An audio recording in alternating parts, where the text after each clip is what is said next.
नाज़रीन, दादूअ में कणिक जे वापारियुनि पारां मुतालबनि जी मञता लाइ एहतजाजी मुज़ाहिरो कयो वियो आहे।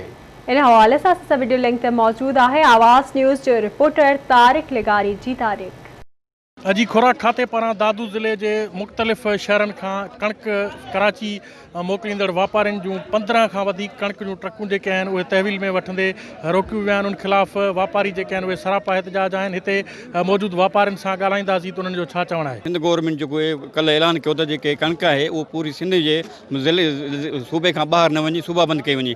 लेटर इहो पहुतो आहे दादू जेको DSP दादू DC जेको आहे उहो उन खे दादू ज़िले खे जेको आहे हुन जेको आहे बंदि कयो आहे त इन खां कणिक ॿाहिरि न वञे। 8 ज़िलनि जी दोस्त असांजे वापारी आयल आहिनि। हिते जो पुरान कान चवंदा, वॾी माफ़िया आहे। हे उन माफ़िया जा माण्हू आहिनि जेके सिंध में अटे जी जेको आहे बुरान करणु चाहिनि था। जॾहिं त असांजी CM सिंध चयो आहे त सूबा बंदि कयो, हे ज़िला बंदि करे वेठा कराइनि। 15 गाॾियूं साईं वापारनि जूं रोकियूं आहिनि। जेके गाॾियूं लाड़काणे, नसीराबाद, कंबर शहदाद कोट, मेहड़ केन शाह खां लोड थियूं आहिनि।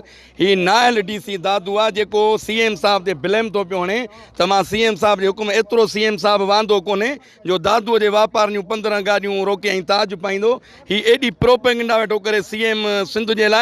हीअ त असांखे मुख़्तलिफ़ प्राइवेट माण्हुनि खां फ़ोनूं करायूं असां उहो पैसा वेठा घुरनि त 30,000 रुपया 50,000 रुपया गाॾीअ ते ॾियो त तव्हांजूं गाॾियूं छॾियो। कल हिननि पंहिंजो हथरात हिकिड़ो लेटर कढी, कल 2 बजे लेटर कढियो अथनि। 4 बजे जेको आहे गाॾियूं रोकणु शुरू कयो अथनि। एतिरो जल्दी त माना कंहिं चोर सां अहिड़ी कार्रवाई कोन कई वेंदी आहे जेतिरी हिननि वापारनि सां कार्रवाई कई आहे।